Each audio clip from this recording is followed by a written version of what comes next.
So I wanted all of these amazing agents and prosecutors up here on stage because they have made the largest fentanyl bust in our nation's history. And we're very proud to announce today a historic Sinaloa cartel arrest, and it marks the most significant victory in our nation's fight against fentanyl and drug trafficking to date. This multi-agency operation led by DEA with our local, state, tribal, and federal partners targeted one of the largest and most dangerous drug trafficking and foreign terrorist organizations in our country. The DEA seized 11.5 kilos of fentanyl, including an astounding approximately 3 million fentanyl pills, the largest seizure in our nation's history. These are the pills in the bags right there. The main bottom right, the head of this organization, Sinaloa organization, here in the country illegally, 6 of these guys and women here in the country illegally. His name is Alberto Salazar Amaya. He is the leader, and he was living in Salem, Oregon. With him, they got millions of dollars, cash, cars, but the drugs were in Albuquerque, Phoenix, and Utah. That's how insulated these drug dealer cartel leaders make themselves. This was an incredible operation, and that's why I wanted all of you here behind me. It took months and months of work, investigation, leading up to smaller buys, smaller cases, to get this massive amount of drugs and guns off our streets. $5 million approximately in cash, 35 kilos of methamphetamine, 35 kilos of meth, 7.5 kilos of cocaine, 4.5 kilos of heroin, 49 rifles and pistols, all shown in the pictures. And then, of course, the 3 million pills. These pills were stamped as oxycodone. Let that sink in. 3 million pills going on our streets. 3 million pills, the streets of our country, laced with fentanyl, labeled as oxycodone. And they were in all different strengths of fentanyl within them. This operation was made possible by over 55,000 hours of law enforcement investigation. And this is a really dangerous job that these DEA agents face every day, but they are getting very dangerous drugs off of our streets each day. They are flooding our cities with a weapon of mass destruction, fentanyl. And when we catch you, like all of these individuals, if convicted, we will put you behind bars, there will be no negotiating, and we will lock you up for as long as humanly possible. We will not negotiate with those who are killing our family members, including brothers, sisters, daughters, sons, parents, friends. Everyone in this room, I guarantee you, knows someone who has been afflicted with drug addiction, and many who have known someone who has lost a loved one because of this trash on our streets. The precursors are made in China. It was sent to Mexico and came right in our country. And again, 6 of these individuals were here illegally. That won't shock you. And we're running a massive, massive drug operation. This kind of success doesn't happen without extraordinary leadership. And I want to personally thank my friend, DEA Principal Deputy Administrator Rob Murphy, DEA El Paso Division Chief Agent in Charge Omar Ariello. I'm killing your name, Omar. Okay. And U.S. Attorney, where's Ryan? Ryan Ellison. I also want to thank again the brave men and women of law enforcement. Last week I joined them at a DEA laboratory. And we went there, and it was truly remarkable what we saw, how quickly these cartels can manufacture and make fentanyl powder and put it into these pills. But people need to know, parents need to know, kids need to know, this fentanyl, this bus, these 3 million pills for oxycodone, they put this in Xanax, they put this in Adderall, they put this in Molly, the date drug or the party drug, something called Molly. They put it in cocaine, and they put it in marijuana. And it is to get you so highly addicted that you can't get off it. 75,000 Americans are dying each year because of fentanyl. 75,000.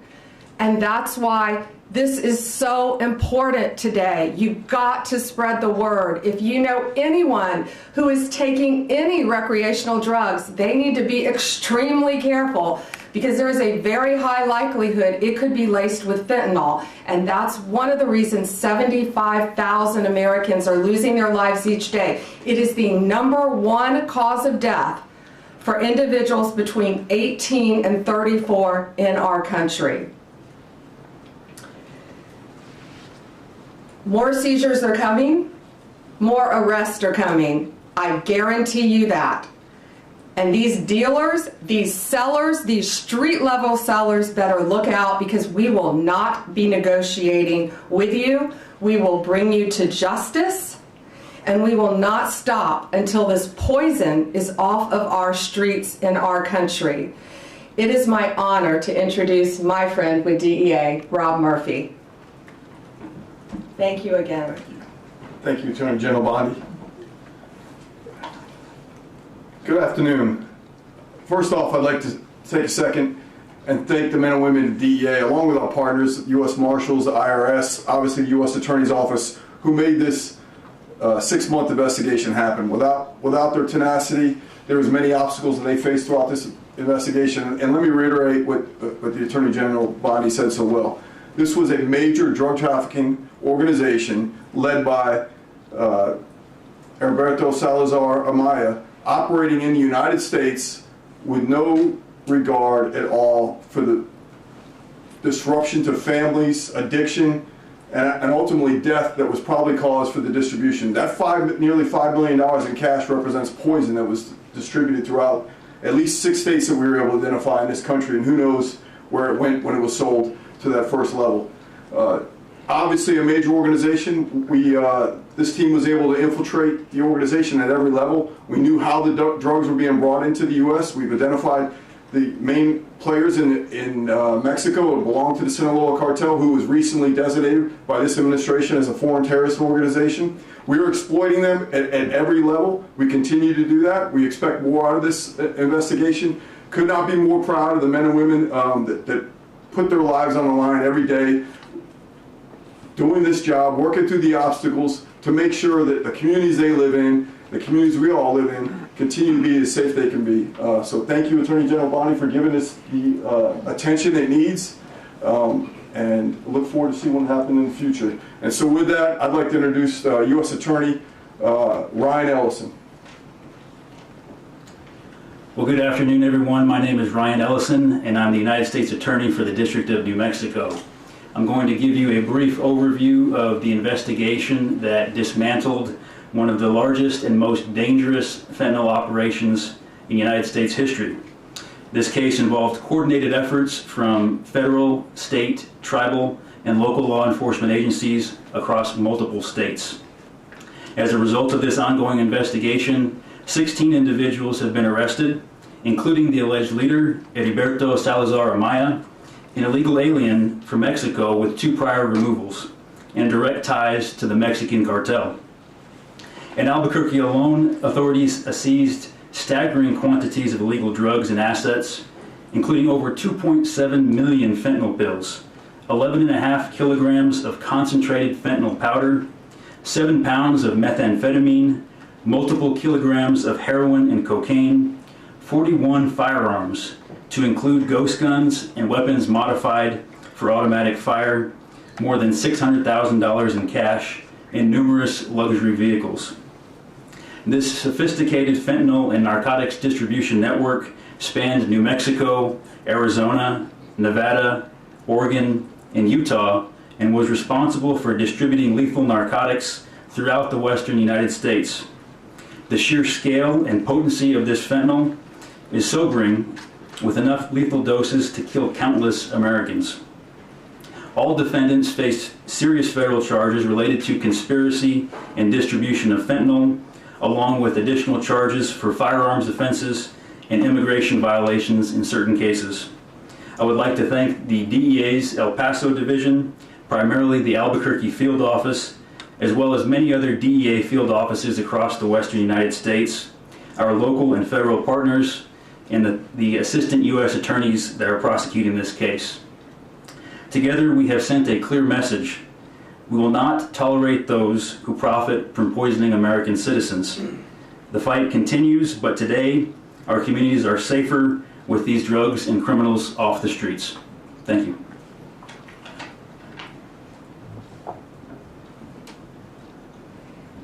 I just want to add one thing.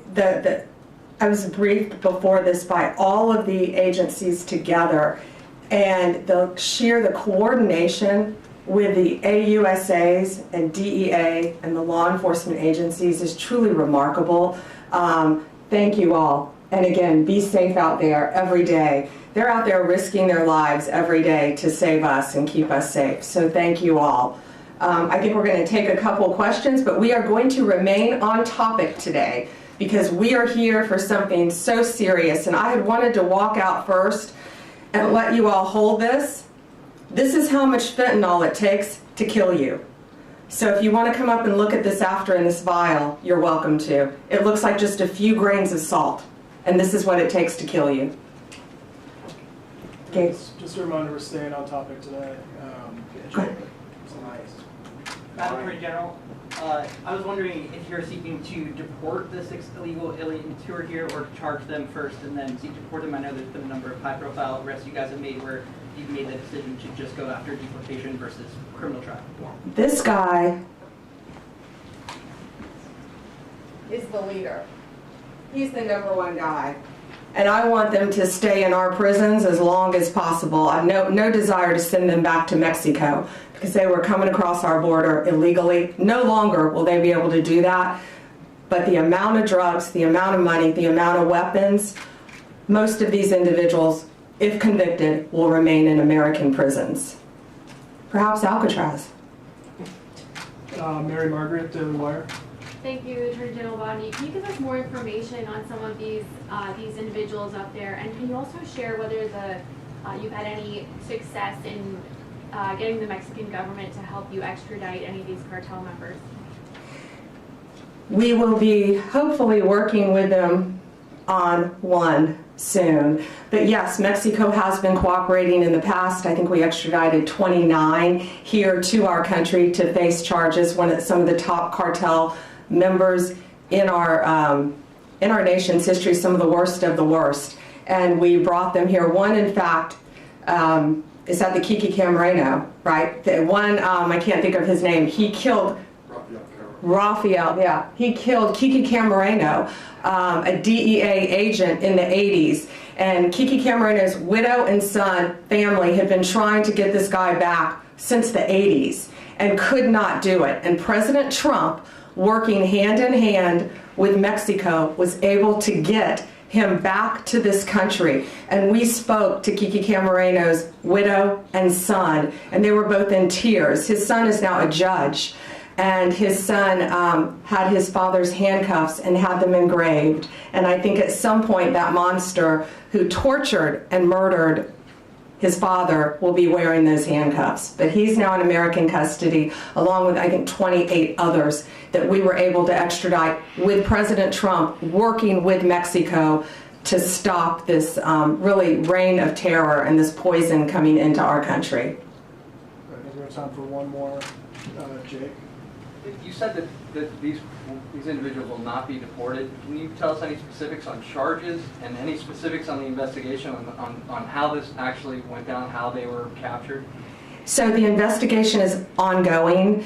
I can tell you it was a lot of work, a lot of great police work is all I'll say now. But I don't want to really reveal their sources and methods of how they captured and caught these guys. But what I will tell you, the top guy who I keep pointing to, he insulated himself. He was in Oregon. He had no drugs on him, but he was the leader. He had millions of dollars. He had a Mercedes. He had a truck. He had other things, but he did not have any drugs on him because he was the leader. And that's what these cartels do, whether it's Sinaloa, whether it's MS-13, whether it's TDA. The highest leaders insulate themselves. Just like the TDA guy, you may have been with us in Virginia. When we arrested him, not even half an hour away from here, he didn't have any drugs on him either. That's what they do. They live among us. They live in neighborhoods because they are the top level. So what will the charges be on that? Oh, I'm sorry. Multiple, what are the charges, guys? The multiple drug trafficking, conspiracy to traffic, multiple drug charges. But depending on the time, they need to serve their time in an American prison to keep them off the streets. And who knows where they would go next. They're part of one of the largest drug trafficking organizations and one of the most frightening cartels. Alana, last Go one. ahead. How are you making the decision about whether to put on trial in the U.S. defendants who are living in the U.S. illegally? You said you want this man to stand trial in the U.S., but in another case, someone who was alleged to be a top MS-13 member, the department moved to dismiss that case and is going to deport that person. How are you making that decision about whether to bring? Sure. Based on the time that they can receive in prison.